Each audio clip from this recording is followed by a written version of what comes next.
We have our regular season winners and the women's side. Next up is conference tournament. But before we do that, when I saw this, I said I gotta talk to Megan about this because this Right. here is ridiculous.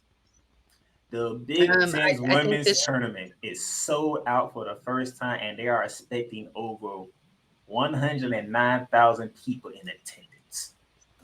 It's insane. I loved it when I saw it. Obviously, I shared it. Um, I mean, it's huge for women's basketball. I love it. Gives me that warm, fuzzy feeling right there, you know. I feel like this is an example to the WNBA. You find a way to show it, and people will watch.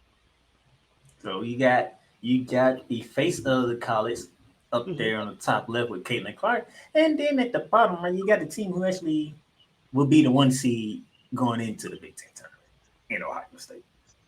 It's a win-win because everybody know who Ohio State is, Right. Oh yeah. and everybody definitely know who Caitlin Clark is. So, Right. Yeah. No, it's gonna be epic. I mean, I'm looking forward to their last regular season matchup, which will be their last game. It'll be in Iowa. Um, OSU took the first one. Obviously, it was in Ohio.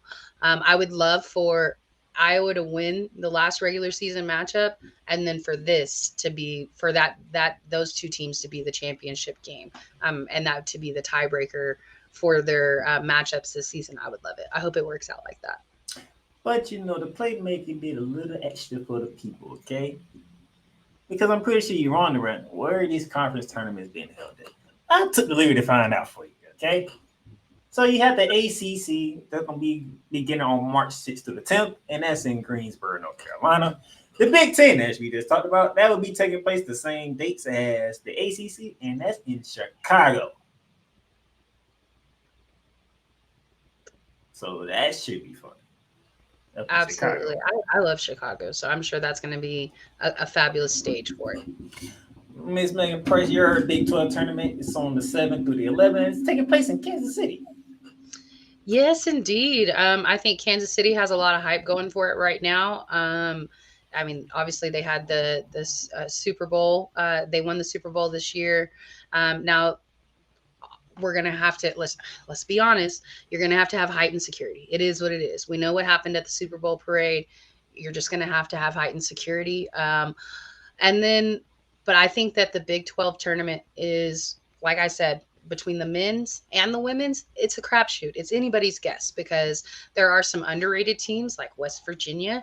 Now they're ranked 25th this week, but I think that they're an incredibly tough out. They have a chance to win the women's tournament. OU is really good. Texas is really good. Baylor is in there, so I think that any given night in that tournament, anybody has a chance. All right. The Big East is going to take place in Connecticut as per usual. I don't think Right. they ever left the state of Connecticut. Right. March 8th Just to the it's 12th. basically like home court advantage for UConn. You can put that Big East tournament anywhere, and UConn will still probably beat everybody. Right. UConn left, went to the American, they dominated that conference, went back to the Big East and continued to dominate them. Can't nobody stop Gino Auriemma when it comes to conference play for whatever reason. Right, yeah. The Pac-12 will take place March 6th to the 10th down in Viva Las Vegas. I love And it. That's a drivable distance for all those schools mostly. So I expect tons of fans to be there. Who doesn't want to go to a tournament in Vegas, you know? and of course, the ACC is going to take place where it's always taking place at Right, yeah. for the women's March 6th to the 10th down in good old Greensville, South Carolina. I'm that's it's like you said, it always takes place there. It's familiar for them, no surprise. And just to tell you on, we have our bubble watch thanks to Charlie Green who updated his on today, which I was waiting on for the longest.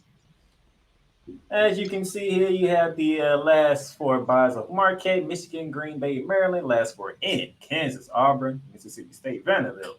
First four out, Texas A&M, Arizona, Washington State, Penn State, and the next four out, Villanova, George Mason, St. Joe's, and Arkansas. I think Kansas is interesting this year. They are a team that it's inconsistent. Kind of similar to the Lakers. They're winning games that you don't expect them to win, and then they're dropping games that no way they should be dropping them. So Kansas is that wild card for me in that out of that group. And then, as they do for bracketology, they give me the top 16 teams. They don't even do this with the women. They don't even do this with the men. No, they did it with the men this year. They did. Oh, I'm saying they usually don't even do this with the men, but they do Yeah, with they the women. usually don't, but they did this year.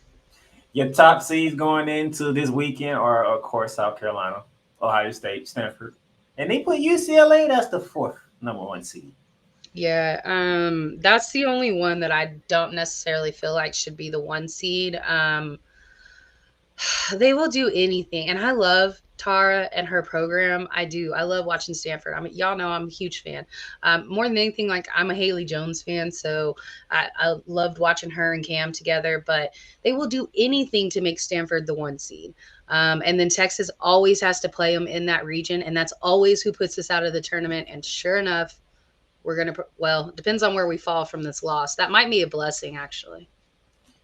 Speaking of the two seeds, Virginia Tech, Texas, Iowa, and USC. I like it. Three seeds, LSU, the defending champs, UConn, NC State, and Oregon State. And then the four seeds are Colorado, Indiana, Gonzaga, and Oklahoma. Uh, I, Gonzaga is I interesting. have. Oh, go ahead. What happened to Colorado? They fell off a little bit. I Is think it that injuries? yeah, What is it? Because they had some injuries. I think they started off, I don't want to say overachieving, but hotter than people expected. So when they went kind of leveled out to where we really expected them to be, now everyone's like, oh, they fell off. No, I just think they started a little hotter than what we expected, but also injuries as well. Now look forward to Colorado to coming to the Big 12 next year. I think they will bring some more excitement. Whereas without Texas and OU there, you needed some other teams. Now you're going to have Arizona, Arizona State, but Arizona women's and the Colorado women's is going to bring a lot of excitement to that conference. so that's How the crazy is women's. it that Gonzaga women are ranked higher than the Gonzaga men? I have nothing to say on that. The fact that Gonzaga's not even ranked on the men's side says a lot. Right.